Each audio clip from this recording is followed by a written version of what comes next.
What's up, gamers? Welcome back to the Plato and Aristotle podcast. It's episode 8. You ate. We ate. We ate. Eating. We have a Spotify account and a YouTube channel, and you can follow us on Spotify and rate us 5 stars if you so choose. Plato and Aristotle podcast, and our YouTube channel is the same. You can subscribe to our YouTube channel. You can like the videos on our YouTube channel. You can comment on them. We're about to start do all that fun stuff. You can. We're about to start posting YouTube shorts. That's gonna be clips of Aristotle's stand-up set. But from Arizona. Well, yeah, exactly. Yeah. Or alternatively, Exclusive. Just you in a room alone. But we can't show your face, so it's just the Aristotle cover. But you can tell that it's a stand-up set because the audio is like it's from like way over here, like this. Yeah. It's like all the way. Yeah. And the jokes are not landing, but you're like pushing through. Oh, I lost you. Oh no! They silenced her. No, they silenced her! Alright, go subscribe to the YouTube. I can't hear Aristotle at all. She's gone. What happened? Oh, she's back. Okay. Wait, hello. Are we back? Recording? Yeah, I'm back. We're so back. I think I yanked my microphone out when I was trying to do that stand-up comedy bit that you were doing. Hey, that's Anyway, you can follow us on Spotify. You can follow us on YouTube. We have a TikTok at Plato and Aristotle Pod on TikTok. You can go follow us over there. We have new episodes on Mondays, and this is episode 8. So welcome back. We're getting every episode. I feel like I say we're getting close to 10, but now it's like getting dangerously close. Serious. Getting dangerously close to like 15 hours of this.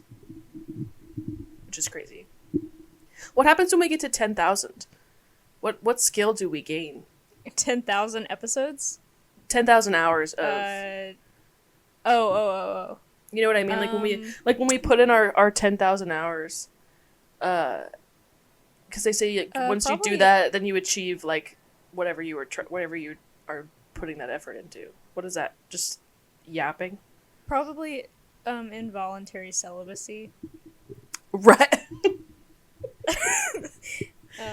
If there's 10,000 hours of us talking on the internet, but not in a femcel way, in an incel way, in the male way. No, in a very boy, way. Yeah.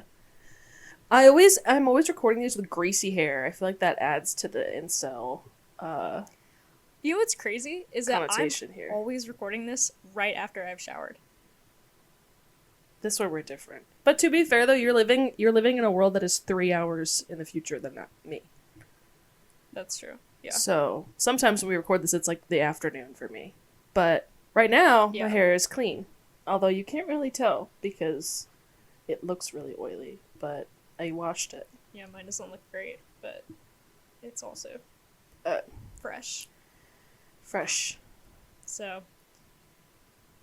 But we're not beating the incel allegations.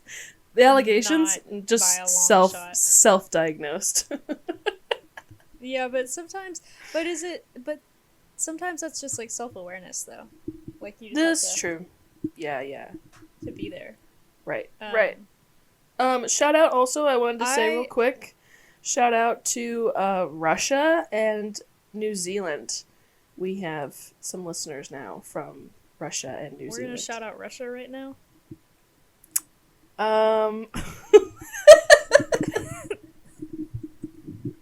Yeah, shout out Russia. Shout out. Thanks for listening. Shout out our listeners in Russia. We know exactly who it is, too. Yeah. I know exactly who's over there listening to our shit. Yeah, on the horse, on the bear. Yeah. Riding that fuck-ass bear. Okay, I don't want to derail things because I know that we've barely gotten started. But did you see the thing about? I don't know, but I'm sure that most people know that RFK Jr. like shot a bear or something. Like he killed a bear, and it was a whole scandal. Did you not hear about this? Oh my god! No. I hold on. I need to fact check myself. But the like, I was never expecting there to be a sequel to those events, but something came out recently that apparently he like took the head of a whale back to his house. Hold on. I need to fact check myself. Did NPR. you see This is the reliable source. Did you see that Jacob Elordi is in talks to play him in a biopic? No. I think that's a but bad I choice. see that. No, I think it's a Do bad you? choice. Yeah, because he's so fucking tall. I don't want him to be... Why? How tall was Yeah. RFK Jr.? Like, I just think... I mean, I am of the opinion that Jacob Elordi is hot. That is accurate. However, some people Was he just RFK can't... Jr.? He just Are you can't planning play to do in something a with it? biopic because, like, he's too big. Hold on, let me see. Oh, I thought RFK was 5'9". I was about to freak out. He's 6'1". Yeah, Jacob Elordi's like 6'5". I don't- Yeah, but I'm not mad about it, and I am 0% endorsing or condoning anything that RFK Jr. does. I'm not doing it. But what I will say is, if they're gonna let Jacob Elordi play a Kennedy, then that is Okay, a well, world here's that I wanna live the... in. But here's the other part. Is Preferably, I would love if it was Robert Kennedy, the original. That's my dream. the original. Dreamcast. The OG. The original. But The to one be that was fair, the woman who's playing his RFK's wife, or whoever, is 6'1". So I guess that would make Jacob Elordi then Oh, seem so it'll like balance. a good height. So they've planned that in advance. Yeah. They did that. So, yeah, apparently 10 years ago, there was a bear cub carcass discovered in Manhattan Central Park. And the mystery of who dumped it has finally been solved. It was RFK Jr. How do they know that? Why? What? I think that he came out and admitted it, but hold on. I'm actively fact-checking myself as we speak. Came out when? He died 25 years ago. What? RFK Jr. Wait. RFK Jr. is a current presidential candidate, or former. He's not in anymore. I've been talking about he's a JFK Jr. this current- whole time. You're talking about JFK Jr.? Wait. Pause. Jacob Elordi's playing JFK Jr.? Yeah. Who dies in a plane crash? Yeah. Oh, smash. Okay, done. I was sitting here like, first of all, why would they make an RFK Jr. movie? I don't really know, like, why would they do that right now? Second of all, why would they cast Jacob Elordi? Like, I kind of see it, like I do.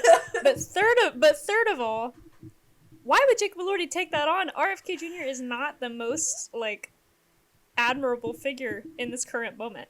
And who RFK signed Jr. off on that? Good to know. It wasn't conspiracy theorist third-party candidate RFK Jr. who endorsed Donald Trump for Who president has recently. the brain worm? The worm in his brain? That's who that is, right? RFK Jr.? I don't know. He's the one that I had don't know. the brain worm. Literal. I wouldn't Wait, be yeah, surprised, sorry, no. but- I was talking about JFK Jr. I got them confused. Okay, yeah, that changes everything. I was Yeah, like, yeah, what? yeah, But yeah. I guess maybe, but I don't know what they're doing. in Hollywood. No, Yeah, no. so RFK Jr. Apparently Okay. killed a bear. Well, he didn't kill the bear. So here's what happened. He told on himself in a 3-minute video posted to Twitter. He's sitting in the video. He's sitting at a kitchen table telling an incredulous-looking Roseanne Barr, What? who is a comedian, about how the dead bear ended up in his van upstate and ultimately on the top of a bicycle beneath a bush in New York City's largest urban park. Kennedy, an animal lover and former environmental lawyer, says he was driving upstate early one morning to take a group of people falconing in the Hudson Valley when a driver in front of him fatally hit a bear cub. This is the quote. So I pulled over and I picked up the bear and I put him in the back of my van because I was going to skin the bear, he explains matter-of-factly. It was in very good condition and I was going to put the meat in my refrigerator. No wonder he has a fucking brain worm if he's eating bear meat. Well, what he didn't are you talking because about? He didn't because he had to go to the airport. This is a quote. I had to go to the airport and the bear was in my car and I didn't want to leave the bear in the car because that would have been bad. Yeah, no shit, Sherlock. You're gonna leave the fucking bear cub in your car? As he put it, quote, the little bit of redneck in me, end quote, had an idea. Kennedy happened to have an old bike in his car, which he said someone had asked him to get rid of. He recalled that the city had just put in the bike lanes after a number of serious accidents and decided to stage the bear in Central Park as if it had been hit by a bike. I wasn't drinking, of course, but people who were drinking with me thought it was a good idea. So we went and did that, and we thought it would be amusing for whoever found it, or something. Yeah, so that's the story. So he tried to make it look like a bicycle hit and ran killed this bear. A bear cub? Can it even do that? No. I don't know. I mean, 44-pound bear cub. So maybe. That's like a big dog. Yeah, but how fast are you going on a bicycle in Central Park that you could feasibly kill a bear cub? I don't know. But, quote from him, I was worried because my prints were all over that bike.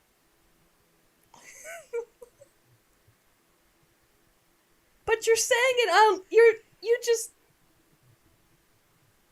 Also, what's killing me is a Kennedy. Damn. A Kennedy. Wait! Maybe that's where I got my brain worm! You told the magazine? I cannot believe that a member of the Kennedy family said, maybe it's the redneck in me. That is the most oxymoronic thing. Girl, what Jackie redneck? O. What redneck? Jackie O is turning in her grave. Are you kidding? There is no redneck now let's see what you. he did with this.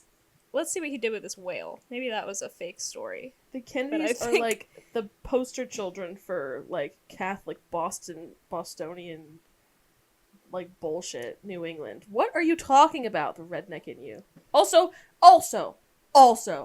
we're gonna talk about the redneck in you when you're in when you are going falconing in New York. Yeah, come on, girl. And you hit a bear cub and you dropped it in Central Park because that's like... He didn't even hit the bear cub. Somebody else hit the bear cub and he just picked it up and put it in his car, which is even crazier.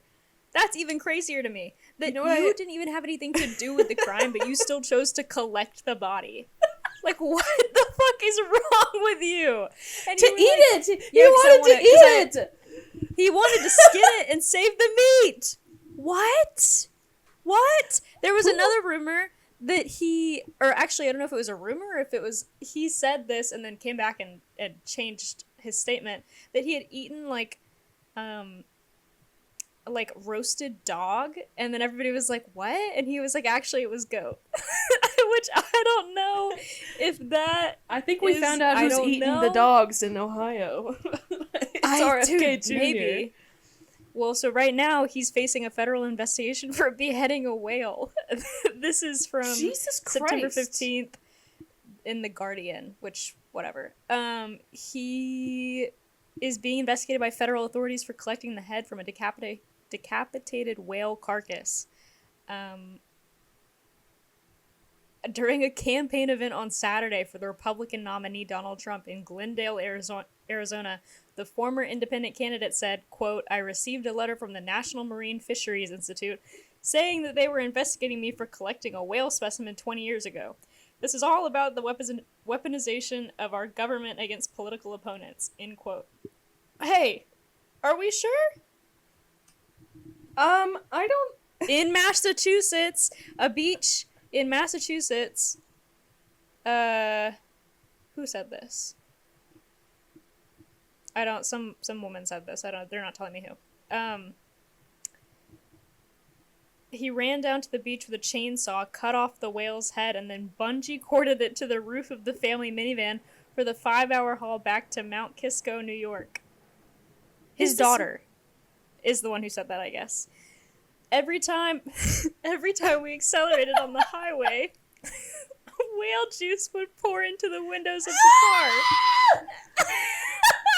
was the rankest thing on the planet. We all had plastic bags over our heads with mouth holes cut out. And people on the highway were giving us the finger, but that was just normal day-to-day stuff for us. What?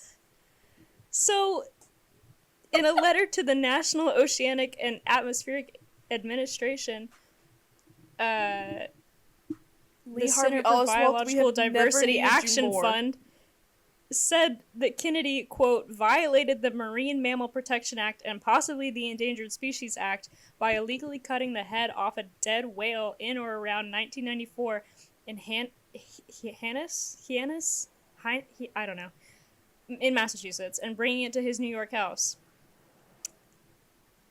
Lee Harvey Oswald, we have never been in more need of your services. And I'm being dead fucking serious. What are we doing? What? We're allowing this man to just, and he just is out in society? What are we doing? I think he's had a brain worm. They talk about the bear. I think he's had a worm in his brain for a lot longer than he let on. Since birth. What are we... You know? So, that's crazy. I didn't realize... His daughter... Yeah. There was whale juice spilling all over the car. And we all had plastic bags over our heads with the mouths cut out, and everyone on the interstate was giving us the finger. But that was just normal day-to-day stuff for us. That was the quote. That is so funny. You can't write this shit. It's real. I love politics. There's nothing that I love more in this world than politics. It's my favorite thing. Nothing can beat it. I was gonna have one of my talking points was gonna be to talk about the new season of like Monster, the one about the Menendez brothers, but I don't even give a fuck about that topic anymore. I want I was gonna say the new season of Monster. I want a new season of Monster to be about RFK Jr. and I'm being dead serious. And I don't give a rat's He ass. has all the signs. Why is he Jeffrey Dahmering these animals? And then being like, what are you doing? Like, by the way, I'm gonna run for president. Huh? You have literally. two life paths. You have two choices. You can either be a Kennedy and be in politics, or you can be Jeffrey Dahmer. You can't do both. You can't do both. The next thing that's gonna come out is he's gonna be like, so I did find this body one time in the city, and I put it in I cut the hands off, barrel full of acid, and I injected chemicals into its brain. Like what? Yeah, what exactly. are you talking about? It's gonna be some weird like. I cut all the hair off because I needed a new wig, and then I just thought it would be funny for the next guy. What? If anyone is gonna be the modern day Dr. Frankenstein, it's RFK Jr. I think he's gonna bring someone and Mr. Hiding. Actually, he's gonna bring someone back to. He's gonna bring someone to life, but not in a way of like. I see that. Like he's going to like you see what like he's gonna find a bunch of animal parts, and maybe that's what he's doing. Is the whale head was the first piece body? Yeah. Right. So he's putting all these animal parts together to make like a new with the dog meat thing. Dog meat, bear body, whale head / goat. I don't. What else is he gonna put in there? And then you know what's gonna pilot the body? The brainworm. Human hands and feet, piloted by brainworm. Yeah. Yeah. It's collecting the brain cells from him so that he could put it in the monster. Yeah. And I see that for him. Yeah. He's gonna do like, you know that, what is that movie called? Actually, I think it's called Walrus or something like that. Do you know what I'm talking about? Where the guy... Is that the one where Justin Long gets turned into a walrus? Yes! Tusk. Yes! That is what... Tusk. That's what it is. Tusk. That is what RFK Jr. is doing. Like, in his spare time. Jesus Christ. That's what he was thinking when he chainsawed off the head of this whale. Which is just bizarre. Why did you even have the chainsaw with you? He has this planned out. Dude. He's planning something. Well, it was in Massachusetts, so I wonder if it was near their house in Massachusetts. Maybe not. That's I true. don't know. Anyways, Also- it doesn't matter. None of this matters. The fact that it happened at all. No, under any actually, this circumstances matters. Is absurd. It matters incredibly to me. This is very important to me. And you know what? I just want to come out and say, JFK Jr., babe, I'm so sorry I got you confused with this man. Yeah, because apologize. there's a lot of Kennedys, there's a lot of juniors, but nobody is doing it Yeah. like RFK Are they Jr. are they the best? No. Are they flawed? Certainly.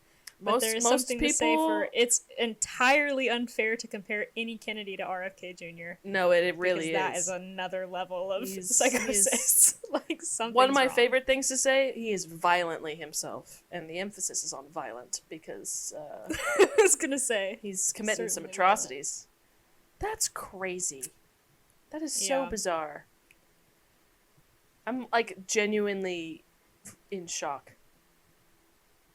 I'm Yeah, gonna have can't to you- tell some it's people like- about this later. Can't you know? I can't even believe that that's real.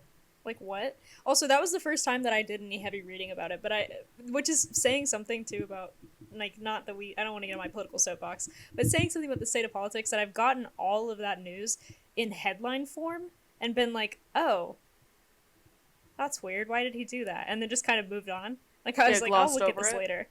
Yeah, I was like, I'll look at this later. Like not to Yeah. be whatever, but he's just not super important. No, he's very And important. I'm a little bit. He's super important, but I'm a little bit more focused on the other two. Well, yeah. Or, The ones who you are know. actually gonna attempt to, yeah. yeah, but I Oh, was like, man. I'll look into this, and then I never probably would have if it had not come up now. I would have been in blissful ignorance for the next year, and then I would have gotten like a Daily Mail, like he's been convicted for whale slaughter, and I would have been like, what? And then I would have figured it all out. But Yeah. anyways, Man, this shit is just, sorry to hijack. I don't even know. the podcast immediately. No, I am so glad that we started talking about that because I think that's the best thing I've heard all day. Like, So I'm the going out substance. for. Yeah, I was gonna say I'm going out for Korean barbecue later. I cannot wait to drop that at dinner. I cannot wait to be like, have you guys heard about what RFK Jr.'s been up to recently? Like mid kimchi. Not even like, recently is the crazy thing. 25 years, recently is the 30 crazy years thing. ago. Yeah, like 30 years ago he was doing this, and then or 10 years ago he was doing the thing with the bear cub, which 10 years is way too recent. It was 2014, peak One Direction, peak Instagram, and you're playing with a bear carcass in Central Park, staging it like it got hit with a bike. Also, it's 2014. You didn't get caught. We were living in a surveillance state in 2014. Nobody saw Especially that. in the great state of New York. You can't hide I was gonna anywhere say, in New York, especially not I Central guess Park. in the park, but like, how did you get away with that even in the park? It doesn't matter. We're gonna be there soon. I know. Announcement. So We're are we going gonna on are we gonna plant I our have- own bear yeah. cub there? Are we gonna do I was it? gonna say, as the self-appointed tour guide, I have the hottest tourist attraction in all of New York City This is For where us. RFK Jr. dropped the bear cub. for us to go to. We We're gonna we go see the take park. RFK Jr.'s spiraling like bear cub This is beat my for beat itinerary. reenactment. Yeah. This is my itinerary for our visit to the park. Is I'm gonna take us to the park. I'm gonna take us to the Dakota, John Lennon's apartment where he got shot on the doorstep, and then I'm gonna take us a little yeah. bit further north, and we'll see where RFK Jr. dropped that bear cub off. And that's just tour guide things. Oh, those are the only two places in New York I care about. Hey, I'm saying. So, anyways, they should put a plaque there or something. I wonder if there is one. Like, For the bear probably cub? not, but yeah, like I wonder if they, sometimes they do like memorial. Crazy type, I don't ass know. memorial plaque. I just need to know where R.I.P. bear cub. did they find that bear cub? But Anyways, you got any talking points? Anything you want to talk about? Since I left. Well, my first one is something that's recent, and it's the most recent movie I saw in theaters that I want to talk to you about. Oh, okay. I'm trying to see The Substance, but we have a guest in my house this week, so I don't know if going and seeing a movie by myself is cool and chill. Like, that's kind of rude, but but I don't know like what the plans are with that. So I might go watch it, but I might have to wait. I was till gonna this say, weekend. can we make a mutual like a pact to both go see it so we can discuss it, because Yeah. I'm really scared to go see it, not because I'm scared of the horror, but because I'm scared of the body horror, that it's gonna gross me out. But if I have to see it for the podcast, then I will go see it. No, I think we 'Cause should I want see to it. see it. I kept getting TikToks where they were like, this is everything you need to know about The Substance, and I kept scrolling past them because I was like, I don't want to know. I don't want to know. I've watched a couple like spoiler-free reviews that have hit my TikTok. But everybody really likes it. Everybody seems like they really like it. I haven't even gotten any like, usually if I'm getting stuff like that on my TikTok, I will get the opposite of it too, the extreme opposite, where people are like, this is the most stupid movie of the entire year, I hate it, so dumb. But I haven't even got any of those. Like, everyone seems to like it. Yeah. So which even people in the comment section are like, it grossed me out, but I really liked it. Yeah. So well, because I think too sometimes like with body horror it's hard because sometimes it just feels like the horror feels disconnected from like the movie itself, where you're like, I don't want to watch this movie just to watch people get like ripped apart or whatever. Yeah. Like, I like when they do it in a way that makes sense with the plot. Like, in a weird way, I feel like this one might be similar to Love Lies Bleeding in the sense that like I know with this one the substance like she injects it into herself. That's all I know about that whole thing. But just from the trailer, she like has to inject it somehow.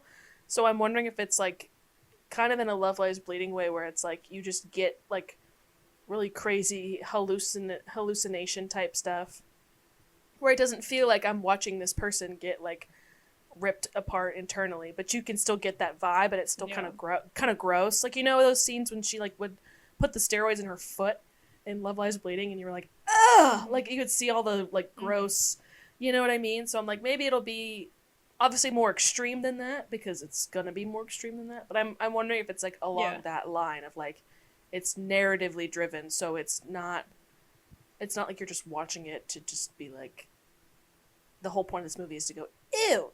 But instead in this way, it's like, oh my god, Margaret Qualley has 8 boobs or whatever. I don't know.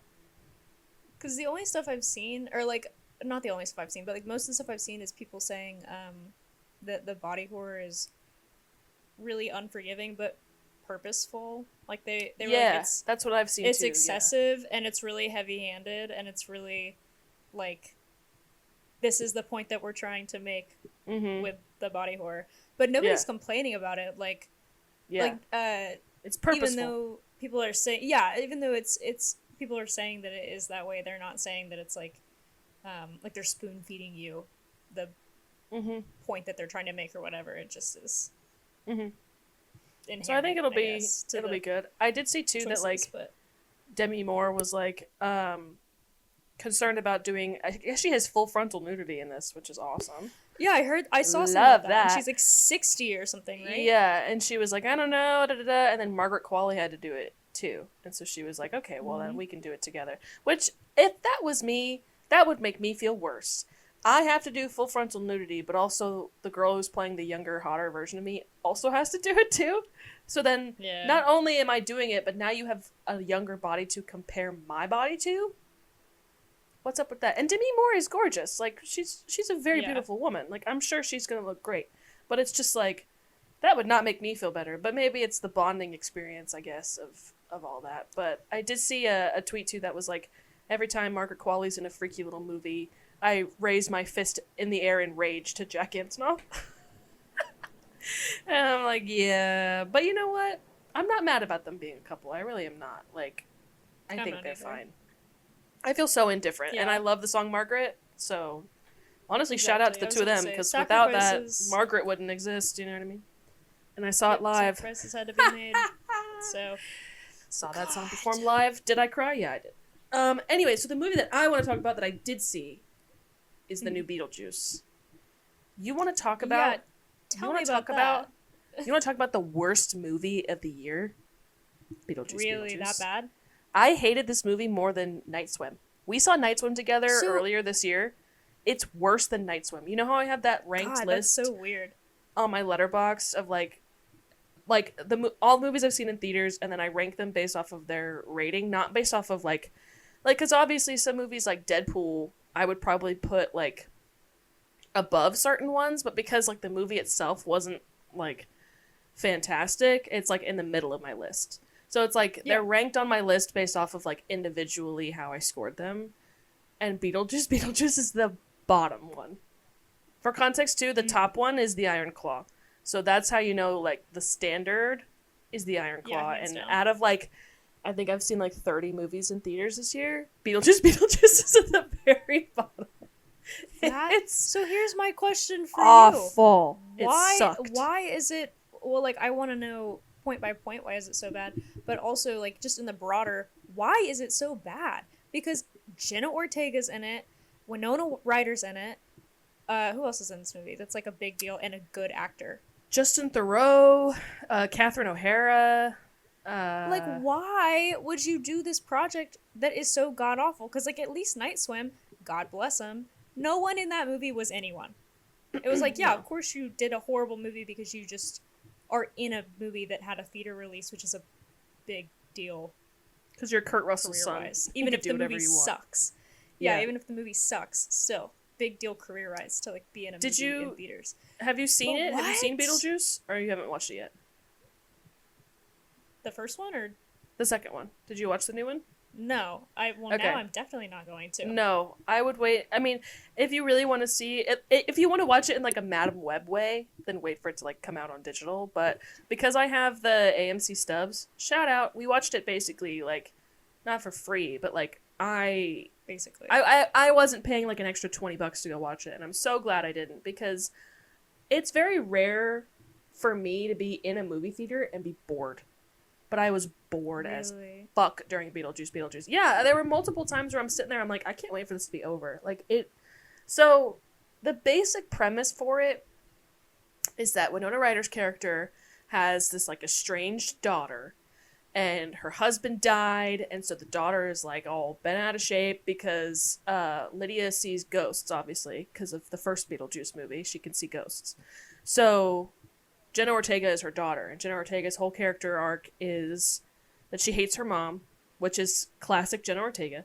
She doesn't like the society she's in, and all this stuff. Do you care if I spoil the movie? Because I think you'll enjoy it. I'm never going to see it. I will never watch it, so... But that was it's just hard because there's just way too much going on in this movie. But,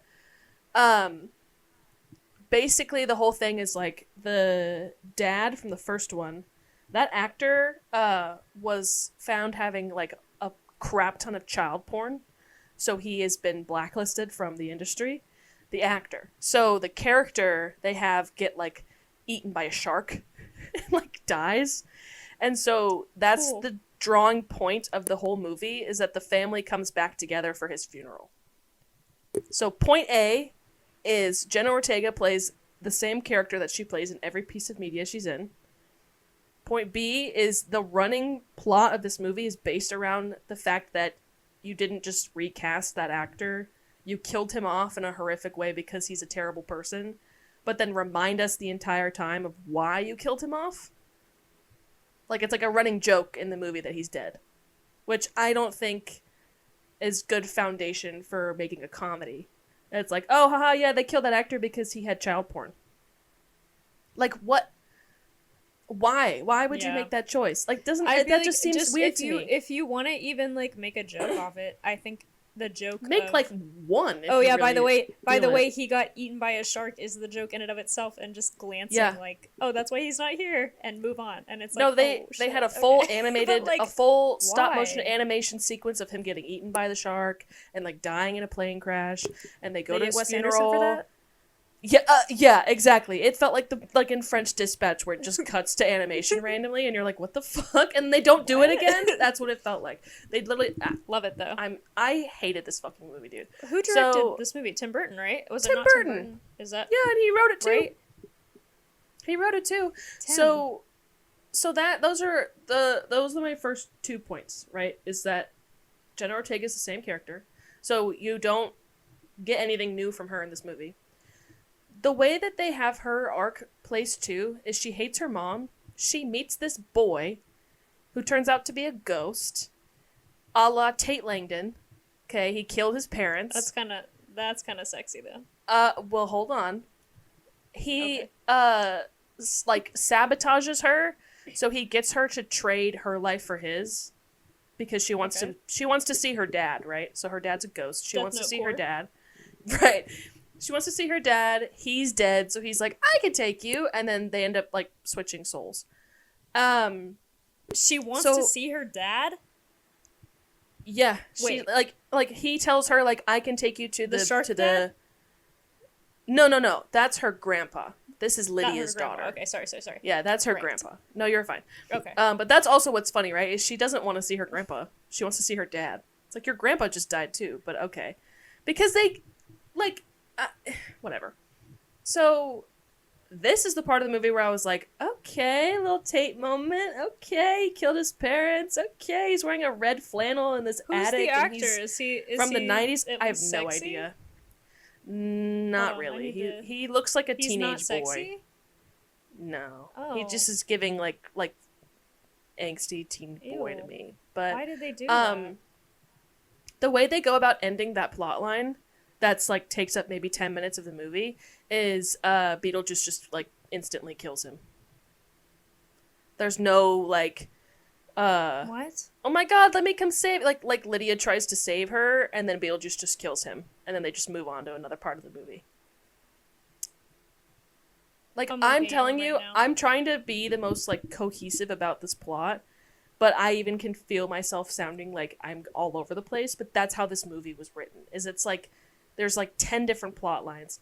And then, Monica Bellucci, who's Tim Burton's wife, girlfriend, Hey, by the fiancé, way, whoever. just in case you're wondering, the guy who plays the boyfriend, born in 2004. So that's why he looks like he's 12.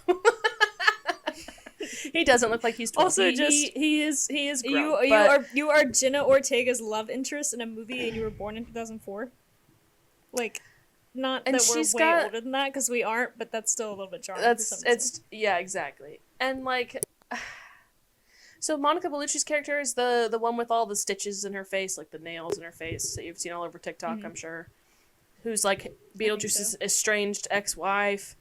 She's in the movie for, I think she has the same amount of screen time in Beetlejuice that James Potter has in the entire Harry Potter series. She is in that thing for 2 minutes, and I'm being so dead serious. She does absolutely nothing. She kills Danny DeVito in the first 10 minutes of the movie, and then just walks around. She says 4 words the entire thing, and just is sexy the whole time. Which, goals. But use her to some degree. Like, have her do something. Like, she's just walking around killing people. And it's unresolved. Willem Dafoe. See it, and I'm still going. Willem Dafoe plays, like, an actor who died who used to play this, like, cop. Willem Dafoe is the best part of the entire movie. And this is the reason why. There's a running bit throughout the whole thing that whenever Willem Dafoe's on screen, this, like, dead secretary brings him a cup of coffee. They do this bit like 10 to 15 times the entire movie. And by the end, it made me laugh so hard I started crying. Because that is the whole point of his character, is she just keeps bringing him cups of coffee in the middle of, like, whatever is going on in the movie. But, like, what is going on in the movie? What are we doing? Like, Winona Ryder can speak to ghosts. It's like making but her my dad head is hurt dead. To even try But to then understand. her daughter has no personality, and her dad also is dead. So they're trying to do that, and then she meets this ghost boy and doesn't know. And then the ex-wife of Beetlejuice is also there, but then Willem Dafoe's character is there too, getting coffee. And like Winona Ryder's boyfriend wants to marry her, so they start to have a wedding, but then Beetlejuice tries to marry her. This is the worst movie I've seen this year by far. It was awful. Awful. I can't wait for the... worse than Night Swim. At least Night Swim had a fucking plot. They move into the house. Yeah. The pool kills their dog, right? And then the teen daughter brings her boyfriend over, it kills the boyfriend, and the dad gets possessed, and then they have to fight the pool monster, and then they all live happily ever after and the dad dies. So that you're gonna hate this. Everybody Beetlejuice has a 77%. Everybody loves it. Why? What? Weird. Everybody loves it. The only negative reviews about it I could find on Letterboxd are the one that I liked. I liked like 10 reviews because some guy liked my review, I think, who was also hunting for bad reviews of Beetlejuice. Because it sucked ass. Hey, so who up juicing the Beetle right now, though? 4.5 stars and a like, who up juicing their Beetle right now? That's about how I feel about this movie, and I haven't seen it. But I don't like, here's me being a hater, actually. I don't like when we make sequels for movies that came out 30 years ago. Don't care, over it, fucking boring, don't do it. Make a new movie. I don't like it. And I get it, I really do. And this is also coming from somebody who watched Top Gun Maverick 5 times. So but there's no nostalgia in this movie. They don't use the same songs that they did in the first one. All the characters are a mess. And Beetlejuice is barely in the fucking movie. He's barely in it. Off the jump, I always anticipate that movies that are 30 years 30 years in between and now you're going to make a sequel, I'm auto-assuming that the movie sucks, which is not fair because, like, I liked the new Top Gun. No, it is fair. But automatically I'm assuming this movie sucks. So now that you've told me this movie sucks, I'm for sure not seeing it. I already didn't want to see it for my own personal morals, which is just that I hate sequels. But now I'm definitely not going to see it. It hurts my head to even try to understand the plot of this movie. And I think you did a really good job explaining it. And it still hurts my head. I don't know. What? I don't know how to explain it. I'm so excited for, you know how Wikipedia does the plot summary of movies? I'm so excited for you to read it because everything I said happens all at the same time, and I'm being dead serious. All of those plot points happen at the same exact time, and they consistently happen throughout the entire thing at the same time. There is no A and B plot. There's like A, B, C, and D. It's like 90 minutes long. It's like an hour and 45 minutes. It's like what? It's kind of okay. It's kind of not the. I mean, it's not like short, but it's not 2.5 hours. Yeah, but you're right. It's only an hour and 45. It's like an hour and 45 minutes. So we were just sitting there. Weird. We left that theater, and all three of us were just like, "What the fuck was that?" Okay, so nobody else liked it either. Nobody in my group liked that. Okay. No, we all agreed that it was shit from a butt. I mean, I trust you, but that is reassuring too. I'll read my Letterboxd review. Everyone disliked it. For the people who care. Let me see.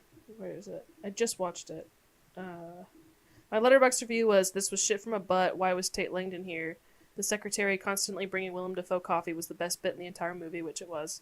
And everyone in this is better than this. And that's still how I feel. It's like you were saying, like, everybody in Night Swim, like, I don't know you guys, but everybody in Beetlejuice has done projects way better than Beetlejuice. Jenna Ortega has been, I don't have any, like, I don't care enough about Jenna Ortega to, like, have an opinion, but I know that her MO is playing these, like, emotionally detached characters, but I'm just kind of sick of it being the same character in everything I see her in. Like, Wednesday, at least, it makes sense. And, like, she had a personality in X. Like, that was good. I haven't really seen any of her other work. But, like, it just feels Miller's like... Girl. Oh, yeah, that's right. Okay, so she plays that character, too, in Miller's Girl. And I liked Miller's Girl better than Beetlejuice. And I hated Miller's Girl. Like, what are you talking about? So... it just feels very, like, what? And then Winona Ryder was Joyce Byers this entire movie. I just started rewatching Stranger Things, and that was a bad choice to make before watching this, because she's just Joyce Byers to me. Will! Forever. Will! Yeah, Will! Yeah. And then I love Catherine O'Hara. She's great in Schitt's Creek. She's great in the first Beetlejuice. She's great in Home Alone. She's great in this movie. Like, she came, she did her job, and she left. But, like, why'd you say yeah? Why'd you say yes? Yeah. It's not like Tim Burton is, like, you know, desperate for cash. Why was this movie made? Like, it's just a total money grab. My question. That's my total question money to grab. You. 30-year-old sequel. So my question to you, as with your background, is let's say we have our resident political scientist in the house, and we have our resident cinephile in the house. Thank you so much. Exactly. Appreciate it. Political advisor. What is? I'm not advising anyone, except for maybe don't cut off whale heads. But what is the reason? Like, do you think that this movie was so bad because Tim Burton is the level that Tim Burton's at? That, what am I trying to say? It's almost like, oh, but he's Tim Burton. He's had all these great movies and, like, genius. Like, if you say this is gonna work and this is what you want it to be, then, like, we're all in on this project because we love you, Tim Burton. Like, is that, you know what I mean? Do you think that, or do you think it's, like, do you think it's coming from a place of, like, sincere admiration of, like, oh, well, you're brilliant, so this is definitely brilliant, even if I don't see it yet? Or do you think it's from a place of, like, fear, almost? Not fear like he's an asshole, but fear of, like, because he is at that level, it's like, well, surely Tim Burton knows more than I do about how to write a movie. I mean, maybe, but what's interesting, though, is it's kind of like the M. Night Shyamalan of it all, of, like, you know, Trap, I thought was good. I liked Trap. But yeah. I went to see that movie because it was an M. Night Shyamalan picture, but I also was interested in the concept. But, like, I've seen barely any, because I feel like M. Night and Tim Burton are kind of in that vein of, like, we've both had really successful, like, you know, in our own style movies, but that was 20 years ago. You know, that was in the early 2000s. I was going to say, because M. Night Shyamalan has had his own string of movies that was kind of bad. Kind of bad. So I feel like there's I'm just using an example because I just, like, recently saw Trap within, like, last month, and they're having that, like, trajectory of, like, you know, we had these movies and now we're making this. I think for Tim Burton, though, it's funny because he hasn't really had, like, an outstanding film in, like, the public sphere for a really long time. Like, I think he did, what was it, like, the last Alice in Wonderland, but I don't know how much money that made or whatever. But, like, that's not really a memorable, like, the first Alice in Wonderland, the main one was memorable, I think, and then everything else is just kind of, like, I forgot that he did Dumbo. I forgot that he did, like, he's done some projects, some big stuff, but it's just, it gets left behind because nobody really enjoyed it all that much. And the focus... did Frank and Weenie. Well, yeah, but when was that? Like 2012?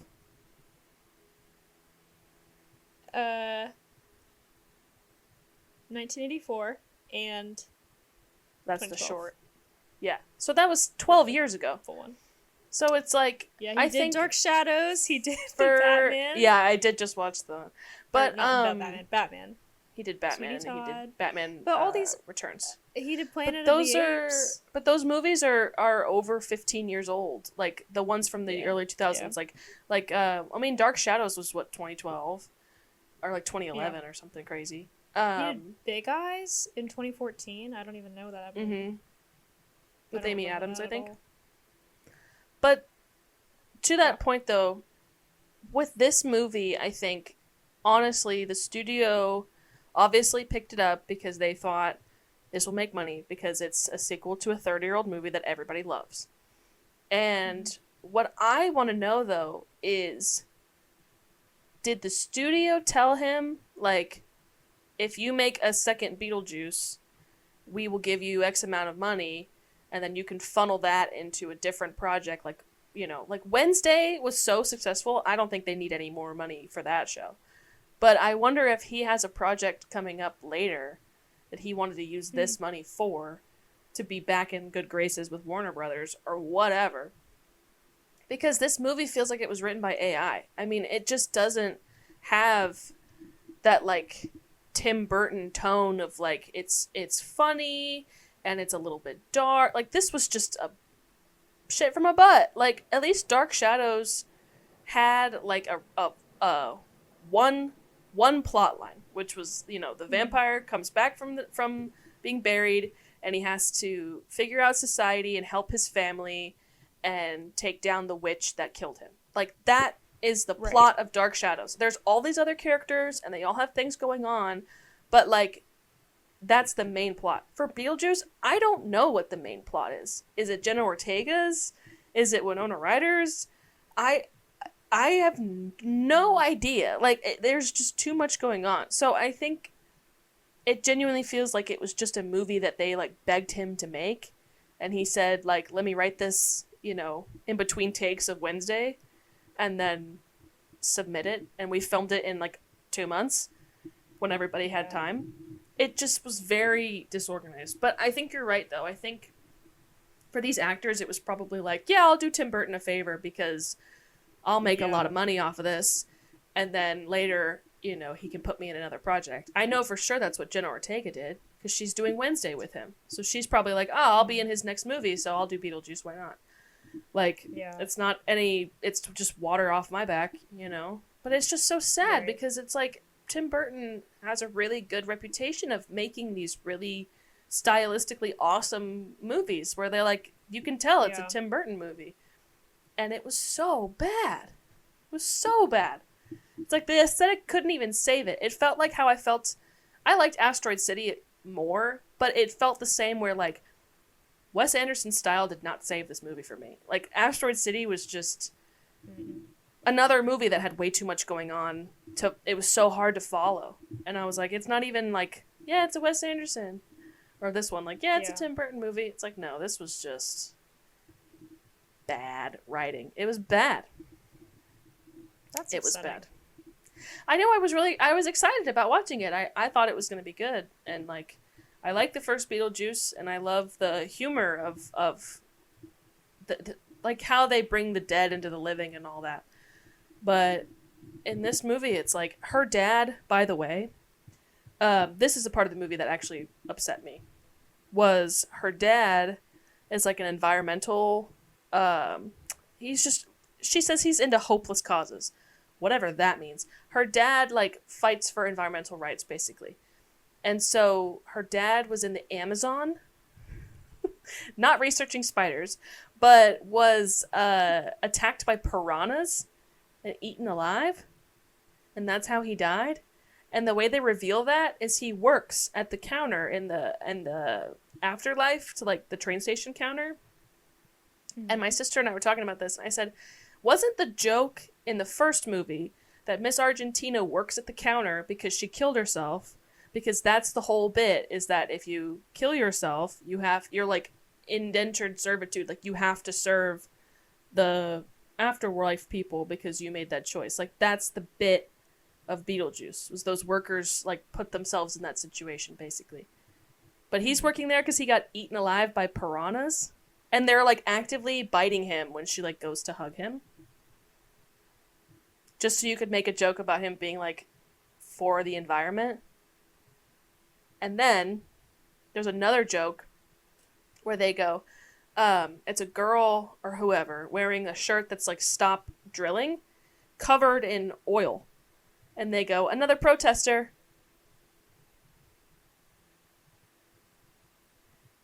And I sat there and I turned to my sister and I said, that is probably the most tasteless joke I've seen in a movie in a long time. Like, I understand, like, poking fun, but you're gonna make a joke about this person drowning in oil because they're protesting against oil drilling? And then we're just gonna move on? Like, Like, you see what I mean? Like, the first one had a point to those jokes where it's like, yeah, she Right. had her little accident, like, wink wink, and like, this is the point of, why we have this whole system set up. Like, it's supposed to be a nod to that. But in this one, it's like, her dad works there for no reason, and like, they just keep poking fun at people who like want to save the environment, like, in a really strong way. It's like, I don't. Tim Burton, like, do you hate the environment? Like, what are the point of those jokes? I can. If it was funny though, which like obviously I didn't see the movie, so I have zero. I have no grounds to complain about this movie because I didn't see it. But if you want to make fun about people who like support the environment, then like, I guess whatever. But like, at least write a good joke. That's like, what I'm saying. I was like, all I'm getting from this is like, the tasteless. joke you're telling me is not funny, and it's not because I'm like super sensitive about like environmental rights. And you know me, like, I support them, but I'm not one to be like, but I'm not, this like, was awful because of this. But it just was a joke where I was like, but it just was a joke where I was like, why was this necessary? Like, it just didn't help me like the movie anymore. But that was the tone of the whole thing, and you didn't write a funny joke, like whatever. That's ultimately the point of what I was trying to make too. Is like, that's the tone of the whole thing. Is like, there's all these random jokes in there that make no sense and are also kind of like, they're not funny. Like, I get what the point is. Like, at one point, Michael Keaton turns to the camera and makes a joke about Willem Dafoe being an actor, and that's why he's like stuck in this limbo of like, who am I? And it's just so overdone, and like, I don't know. Like, you want to do an overdone joke about actors? Have a fucking dead person stand there with a skull in his hand, and do the Hamlet joke from Shakespeare. Do that joke. Do the to be or not to be joke. Don't deadpan to break the fourth wall to camera and be like, must be an actor. That's so lazy. It's so lazy. Like, it was a steaming pile of shit from the butt. And I'm sorry to all the people who really enjoyed it. Like, I'm glad you guys got something out of it, and I'm glad you like Beetlejuice that much, that this movie was good for you. Or New Zealand and you watched this movie and you enjoyed it. I'm sorry. And you watched this movie and enjoyed it. I'm so sorry, but it is not supported by at least the Aristotle half of this podcast. Well, and if Aristotle says that they don't like something, then I don't like it either. Just kidding. That's really bad marketing for who knows. But in general. What do you think that I don't like? I hate gay people. I was gonna say just God, like, I never would think that of you, but you never know what the future holds. You have your like crazy Kanye fall off, and then it's like, you said what on a podcast 10 years ago? Yeah, you pull an Usher. I was gonna say, you pull an Usher and delete all your tweets, and then go, I got hacked, guys. I was gonna say Usher and Diddy moment where I'm like, that's my boy, and then it comes out that you've been having freak offs, and I gotta be like, wait, I said what? I said I agree with everything that Aristotle agrees with on air live. Maybe not, but I do. Maybe not in general. So maybe not. But yeah, that was my main. Anyways. I have another talking point, but that was my main one I wanted to bring up to you, was that Beetlejuice was a 0 out of 10. So bad. I can't say I'm surprised, but I am a little bit surprised. I'm surprised it was that bad. I wasn't expecting it to be I'm surprised good, it was that bad. But I thought it would at least be watchable. I'm never going to turn that movie on again. Ever. Do you have any other talking points to make? Yeah, take it with your. Should I jabber on? I was gonna say I got a TikTok earlier today, and I just want to. I feel like this is worth talking about. Yeah, it's all I do all day long. Actually, is go on TikTok. But no, I'm glad you're bringing it to TikTok because I the do TikTok have hour. TikToks. I got a whole TikTok. So I don't know if you're on this side of it. I think I just got on the side of it like pretty recently. But I get these random ones where they show clips of K-pop idols, and then they give you like a little blurb about who it is, what band they're in, and like whatever the topic is. And I seem to get these a lot, even though I don't interact with it, which I know is like telling, because whatever you want to see on your For You page you get. But a lot of the times I feel like you just kind of get fed stuff anyway. Like, I don't stay and watch the whole thing. Like, I don't care. Like, and half of them I don't even know who they are. So it's like, you're telling me which ones have, like, their blood type is type A. Like, girl, I don't give a fuck. Like, I don't care. But what I got if you one. have to give Taemin a blood transfusion at some point, and you know what? And you then wouldn't know his blood type because you weren't watching the video. He's shit out of luck. Like, I don't know what you want from me. But when Jungkook needs triple heart bypass, triple heart bypass surgery, whatever. But I got one today of K-pop idols that listen to Emergency Intercom, the Drew and Enya podcast. Yeah. And I watched the whole thing because I could not tell if it was a bit or not. It was formatted the exact same way. I think maybe, I don't know, because I think some of them were like a joke, but some of them, they intercut clips of them. But what's funny is it's like, that podcast obviously goes viral a lot of the time. They'll have their segment. Like, I love Drew's, I'm not an introvert, I'm not an extrovert, I'm a pervert. Like, his, yeah. like, their clips, like, that will go viral. But it's because the members of these groups are lip syncing to the I saw sound. that. Wait, I saw the one video. The girl from what group the girl was with that? the bob. I think it's Seraphim. Yes, it is, because I got something unrelated and then I ended up on their account and that was one of the top videos. And I was like, what? So that clip was intercut in there, which I think is hilarious, because I was like, well, that's a weird sound to just say into a mirror. Like, okay. Respect.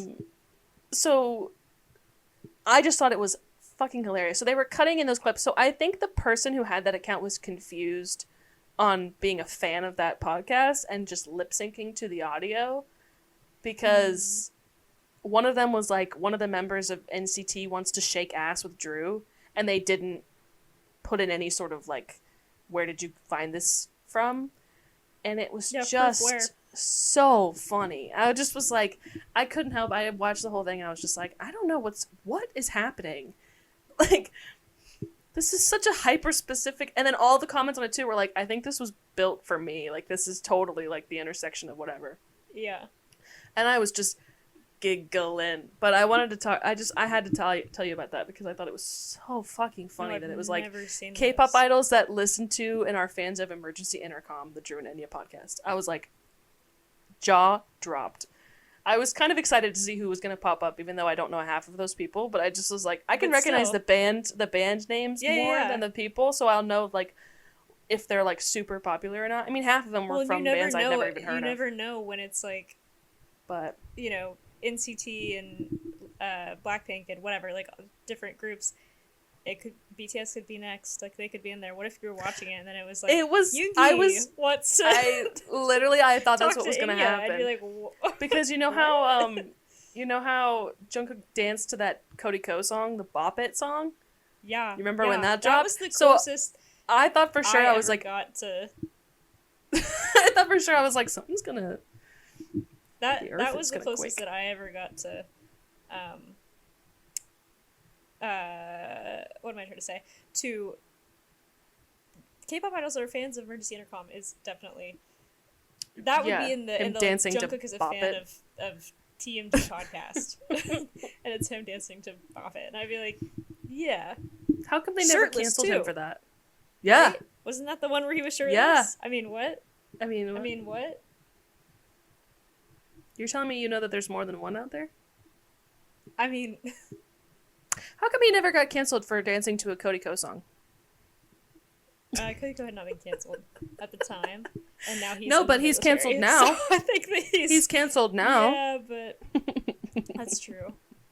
That's true. Jungkook with his like literal 100 his boobs out million followers and boobs out and 6 bajillion likes on that TikTok video.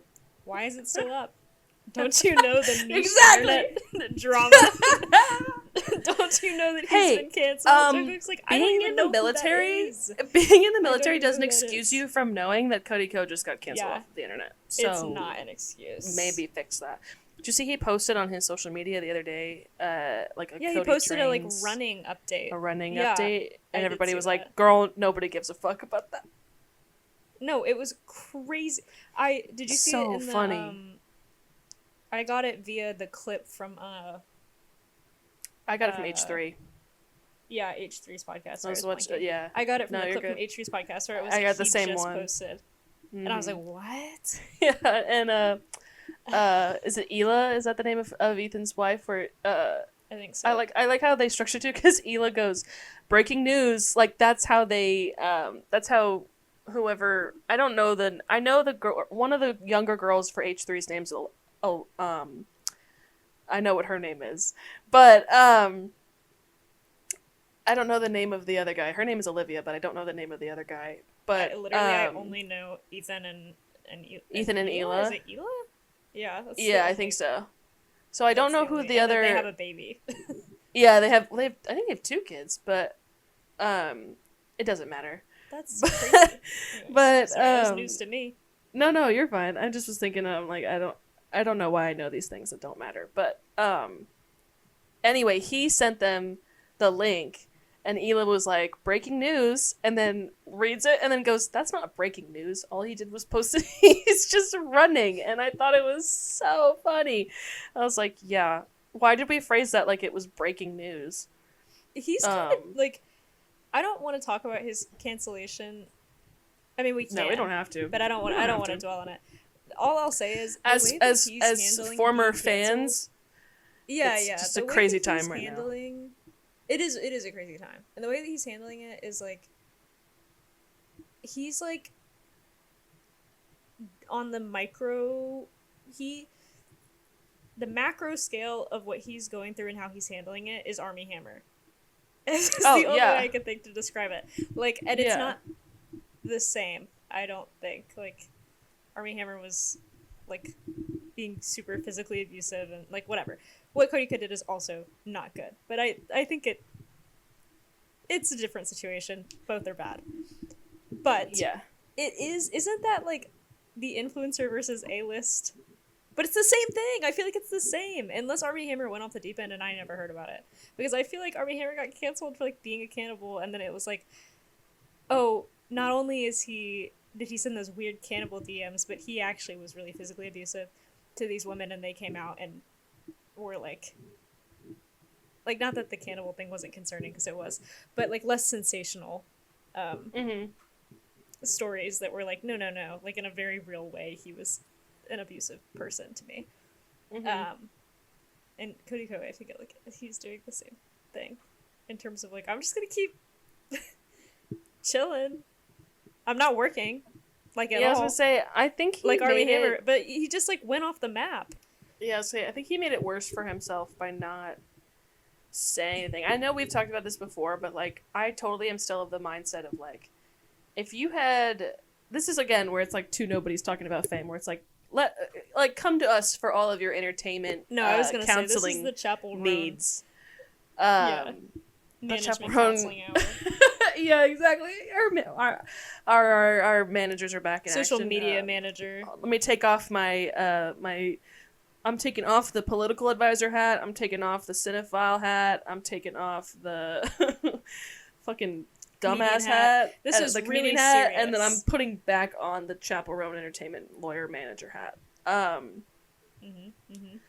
I still think that if it totally could have ended in a different just a different way, if he had literally said quite literally anything about it, or made any sort of statement that was like, I am fully aware of this situation, I'm fully aware of, this and that, like, I've attempted or tried or whatever to, bridge this with Tana and, like, talk about it with her and figure out, like, what's the best way to move on from this and, like, all this stuff. I'm not this person anymore. Like, I have a wife and a child, and, like, I don't even really talk to Tana anymore. Like, I don't know, take responsibility for something that Yeah. you know, she clearly, like, obviously still thinks about, but it's not like it's ruining Tana's life.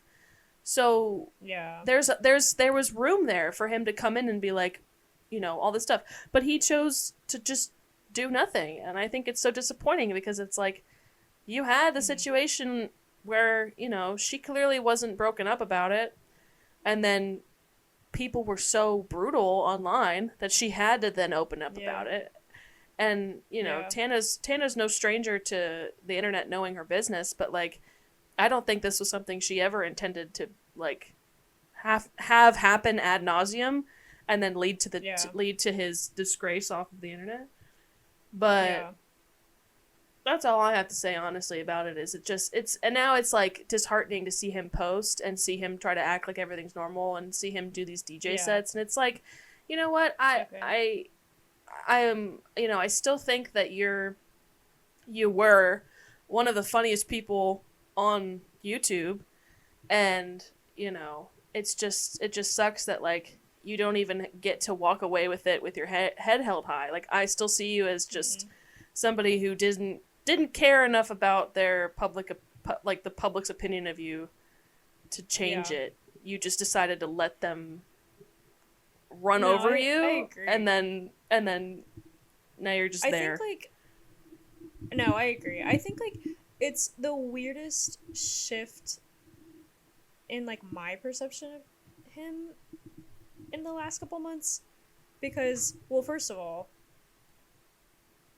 disclaimer, I guess, I don't watch his videos like at all anymore because I, you know, whatever, I think there's like something to say for having your niche as a content creator and whatever, but like I don't care about the button videos. I don't care, like to some extent I kind of think it's a little bit lazy. I don't really know, like, not that I'm like, dude, that's cringe, like, blah, blah, blah, but like older Cody Co videos, not even that's cringe videos, it's just like he was finding something on the internet and then talking about it, but it was new, like he was doing new things. It was like, we're gonna talk about this person's account or whatever, and like I get to, like, he's made comments before of like, yeah, sometimes I regret that I used to do entire videos on one person, like singling them out, so maybe don't do that, but like there's a happy medium between like I'm just gonna do button videos for people to like eat their lunch too. I don't know, which people really like those, so maybe not, but that's whatever. I haven't been watching Cody Co videos for a couple years, honestly, unless he's like doing a collaborate with someone, or like, you know, like I watched his videos with Brittany, but otherwise I don't care because I'm bored because I feel like it's kind of lazy. And besides that, I haven't been watching, like, I haven't watched their podcast outside of clips, and I used to be a religious TMG podcast watcher, but probably like 100 episodes ago I just like totally fell off and didn't watch because I was like, this is kind of boring, like you're not doing anything. And then I like cycled in for when they would, like, they did the TMG, what was it called? It was literally called like TIT or something, I don't remember, TMG investigative team or something, I don't remember. And like those were funny, like I watched some of those, and they did the videos, they did 8-ball special with Ben and Emil and whatever, like those were good. But like, all that to say, since this has happened, I'm watching TMG's podcast again because I'm watching Noelle do it, and it's so much fresher. Like the content is just better. It's just better. And it's still funny, but not everything has to be like, let's watch Bryce Hall's TikTok, which like we do that, so I can't really like hate on them for, but you know what I mean. I'm like, this is just fresher. I didn't realize how much he was like holding things back. I don't know. It's just weird. I see that. Because I've been a fan of Cody Co since I was like so young, that he definitely, like, Cody Co and Noelle really like shaped my sense of humor, I think, for sure, like a lot. But I didn't realize how much I was feeling like just completely disconnected from their content because it was not maturing at all. And so now that like there was a forced change where like Cody's not on the podcast anymore and it's just Noelle, and so he has to figure out like how am I going to keep my audience, which those videos are fucking funny now. Like the podcast episodes are funny now. Everybody should be watching TMG still. Cody's not affiliated with TMG. Everybody should be watching TMG to support Noel because I feel really bad that Noel went through all that. And like his whole career, not his whole career because he has his own stuff, but like a major part of his career like hinges on his relationship with Cody. So I feel really bad about that. But he's doing such a good job, and just like, I don't know. I agree. I think that like him not taking accountability for the situation is like, the situation itself is bad, and I don't really know like how different my perception of things would be if he was taking accountability. I think it would be definitely better than it is right now with him just like pretending like everything's, well, not pretending like everything's fine because he's not like posting as usual, but kind of like just pretending like it doesn't exist, beyond like, I'm not going to post on my Instagram, or I'm not going to upload on YouTube or whatever, and I'm going to step down from my position at TMG, and you know, da-da-da. Sure. But not taking like explicit accountability for that is just so like, I don't just what? Like what?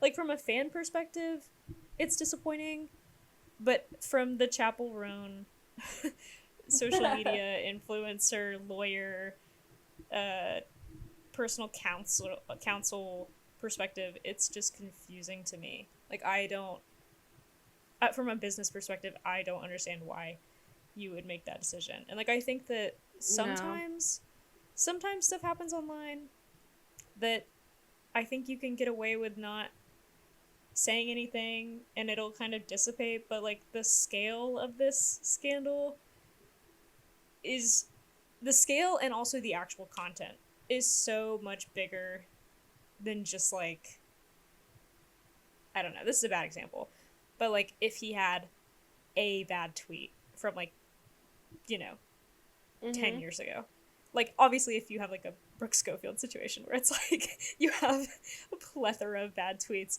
like that's really bad. But you know what I mean? Like if you have a bad tweet and everybody's like, what was this from 10 years ago and why did you whatever? Like, first of all, why did you do that? But something like that, I feel like, depending on the tweet, you can kind of, you don't have to necessarily address it, but like I don't know. I'm like, this is just, you were 25 years old having sex with like a 17-year-old. I don't know. And it's well documented on camera. I don't think you can just like ignore it. You just can't. Yeah. I don't know. And I can hear myself doing the I don't know tick. I don't know. But I don't know. I really don't. So I think it is nice though that like at least Noel can make content that he's clearly been wanting to make, and you know, he does the stand-up specials, which I think is good, that he can kind of, he's been already kind of soloing his way out there with the stand-up stuff. Cause I'm gonna be honest, like I didn't really watch any of Noel's channel, and the one video I did watch that made me cry laughing is when he plays that is it Call of Duty? He's playing some game with the steering wheel and he wins. Yeah, that was on live.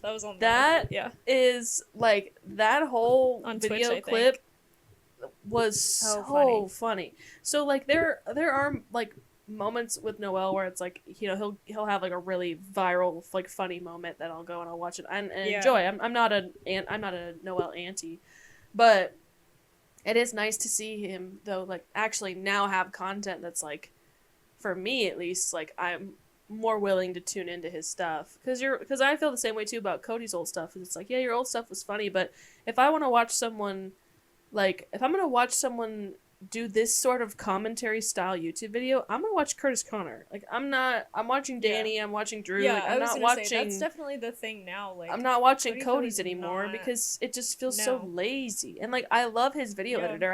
I think it's Zaid.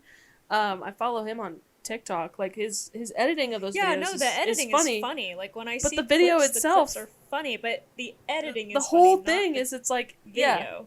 Like, no. Yeah. And with Curtis and other, it's too, like it's both funny and the content of the video is funny, and then the way you edit it is funny, and that's why with the new TMG, it's like it's a podcast, but you can also watch it and still feel like, you know, you're getting that quality in both sections. Yeah. Because that's what it ultimately should be, because now you're a big entertainment, like you were saying, like, you know, just going on there and talking about Bryce Hall TikToks. It's like, yeah, that's fine if you're like a tiny podcast like us. You know, we don't have any, we have $30 mics from Amazon and my editing software. That's our production value. So like, but if you have the budget to go out and do things, then to really talk about stuff, then like do that. Then go out and do them. Like, you know, or like even people like Brittany Broski who have the budget, like she goes on there and talks about nothing. But it's like, you know, but she also does the YouTube videos and she also does like the royal court stuff. So she has content out there. Her podcast is like, that if you're not into it, then you can still go like, watch. She's and but even her podcast is like, sorry to TMG, but like more substantive than their podcast, because it's like, if she's gonna make a YouTube, if she's gonna make a podcast about like nothing, she's still talking about, like, I don't know, it just feels more genuine and it feels more thoughtful. So like and she's actually like invested in being there. A lot of the time with the TMG episodes I would watch, it didn't seem like either of them wanted to be there. Like, they were like, what are we going to talk about this week? Just like, clocking in for my shift. And I think that, like, I feel, like, not bad, obviously. That was about to sound really parasocial, but whatever. I'm going to say it like this anyways. I feel kind of bad for, like, the way that I was, like, sometimes when, in recent podcast episodes, I haven't been watching for so long, but, like, probably in the last, like, year and a half of TMG, when I would try to watch full podcast episodes from them, like, not just clips, like, I know that I've seen people in the comments or whatever talking about Noelle taking things too far or whatever, and, like, it makes the bit not funny. But in retrospect, I'm kind of sympathetic to that, because it feels like he's trying to make a joke and Cody's not giving him anything to work with, almost. Like, going back and watching some of that content, and not just like the mind content from like TikTok compilation of like Cody Co not being funny now that we all hate him or whatever. I don't mean that.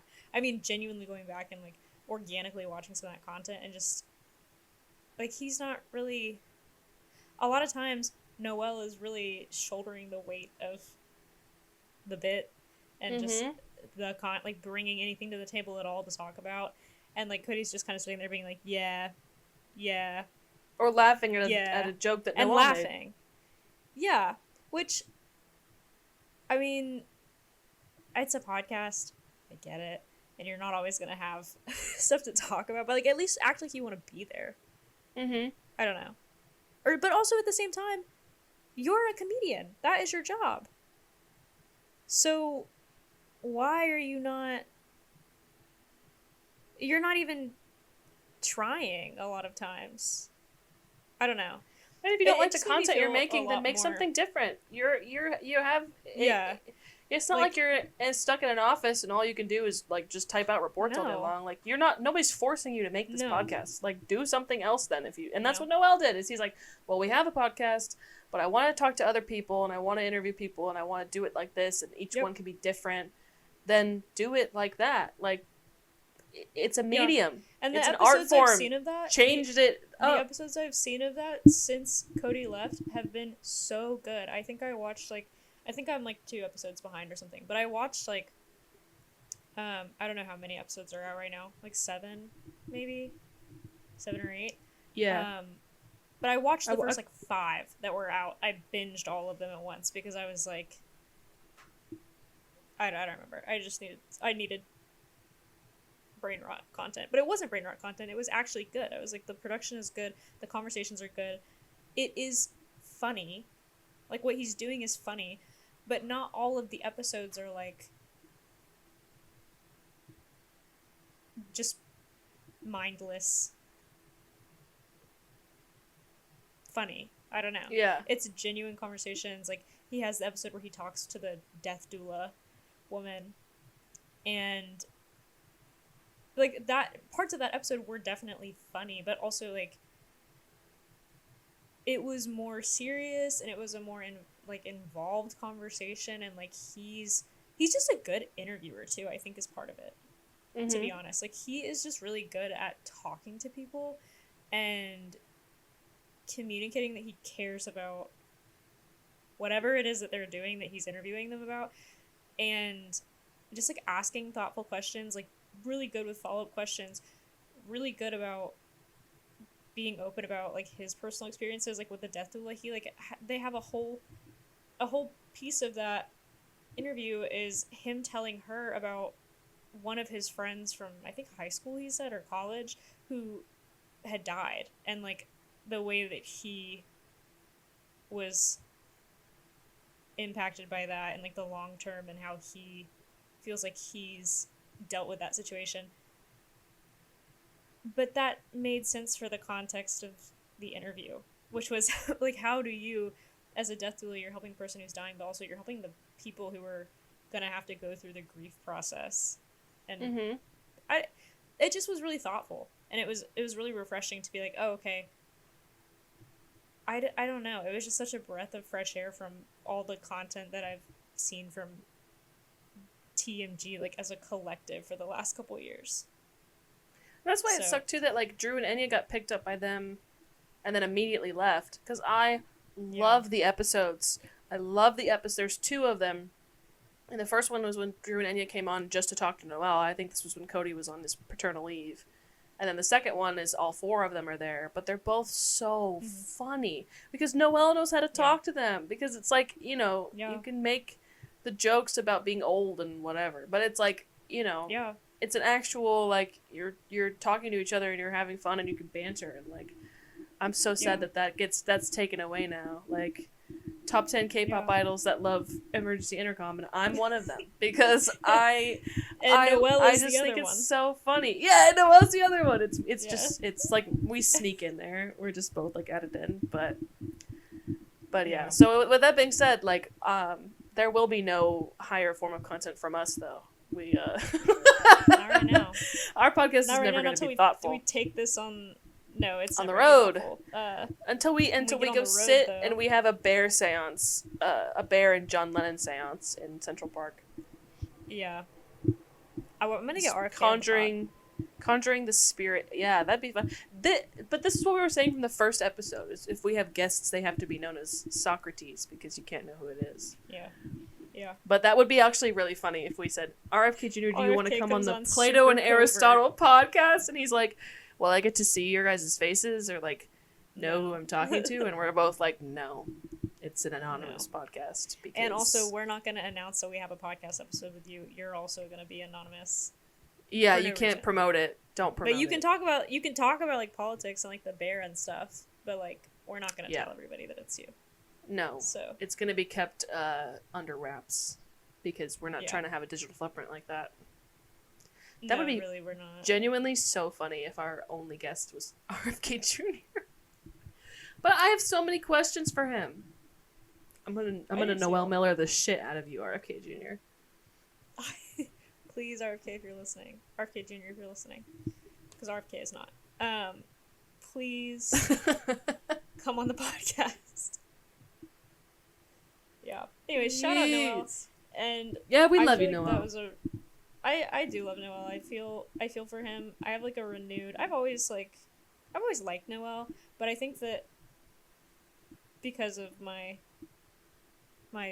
childhood investment, I was more into Cody. But now that all this has happened, like, I have a renewed appreciation for him. I really do. Which is the best outcome that could happen for this. No, it definitely for him. is. I'm like, I'm sorry that my allegiance was ever not lying with you, because it should have been the whole time. It should have been the whole time, but yeah. Anyways, disappointing. I don't know. That was a rambling, a lot of talking about nothing from me about how Cody was disappointing. But what else do we do on here? I talked about the entire plot of Beetlejuice in this episode, so this is just we're just airing out all our grievances in this one.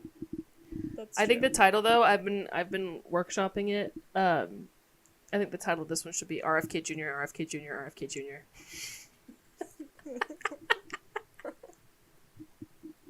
Yeah, I think that's good. Oh, and he's here. I think I that's just, good. I Oh just, my God. oh my god, I just summoned him. Did you want to say a few words? Sorry, He's he's in here, the you middle say. of Sorry, the worm is telling him some secret right now. I don't. Wait, hold on. Is that RFK?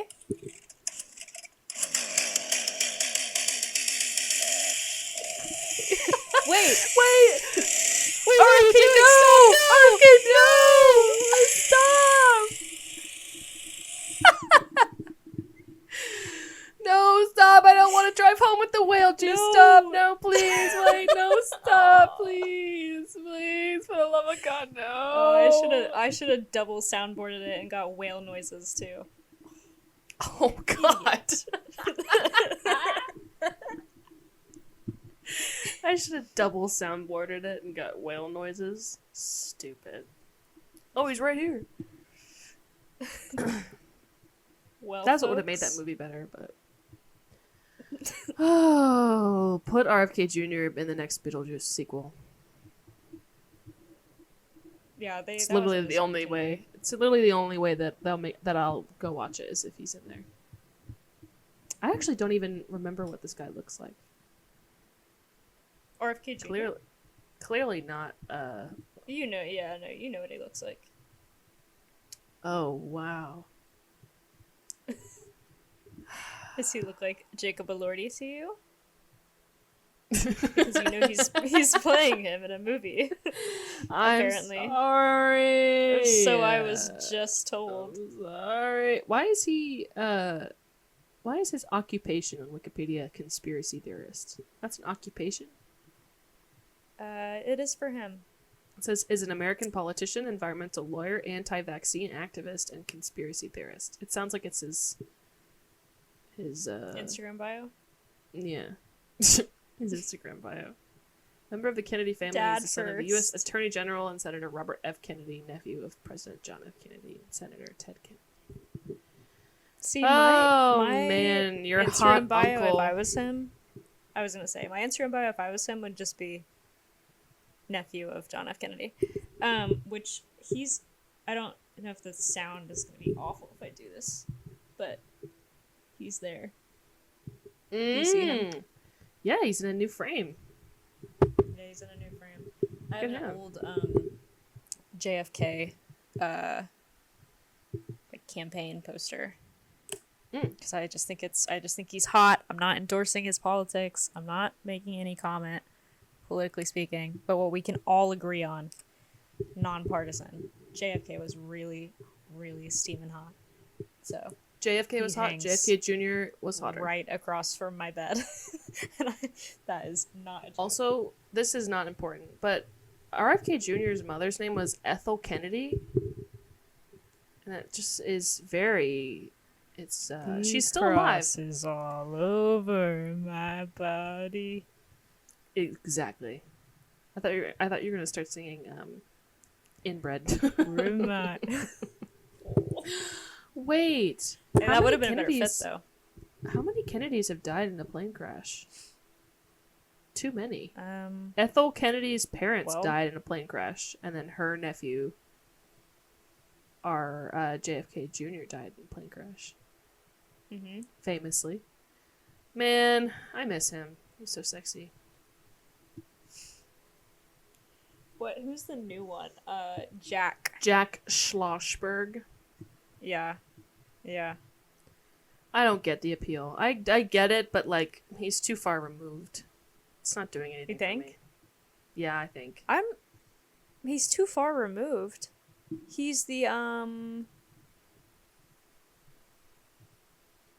His last name isn't Kennedy. He's the grandson, though. Hold on. Yeah, I need to fact check myself. He's the grandson, I'm pretty sure. Bouvier Kennedy Jack Schlossberg. And the only grandson of John F. Kennedy. Oh. Yeah, he's too far removed. Oh, because his mother is a Kennedy. Yeah. And that makes sense. Never mind. I thought he was like his second cousin's nephew or some bullshit. No. Okay, so he's a Kennedy in like a Gossip Girl way. He's a. I just don't think he's a legit cute. Kennedy. He looks like the rat from Flushed Away. No. I don't get it. I'm not there. I think he's hot. I love to. He does this good bit. I'm not like a stan of his by any means, but I do think that he's attractive. And he does do this really good bit that I like on TikTok where he'll he'll make a video about, it can be about anything. He's done a couple serious ones where he's talking to JD Vance and he's like, JD, it's me. Hey, JD. JD, why won't you call me back, JD? JD, I'm in Chicago for the DNC. Where are you, JD? Why do you hate Chicago, JD?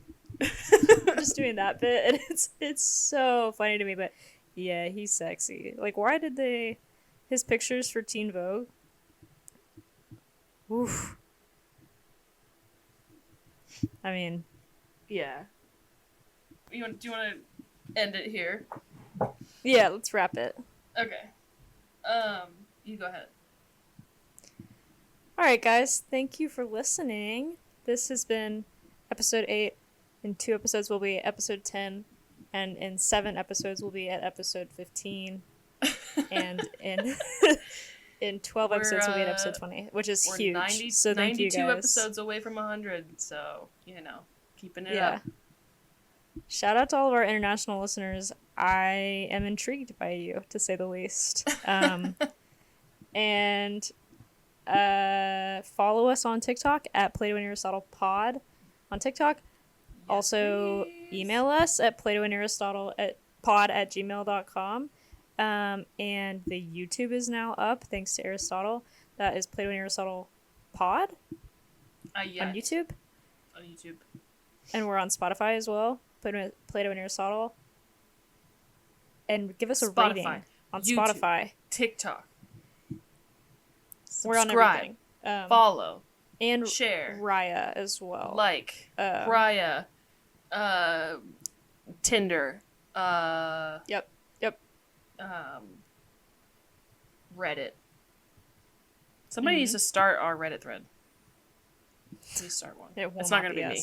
I was going to say, that is the number one thing that I'm hands off. No.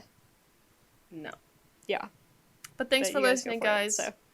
We love you. We appreciate you. Thank you for listening. And we will see you in the next one. See ya.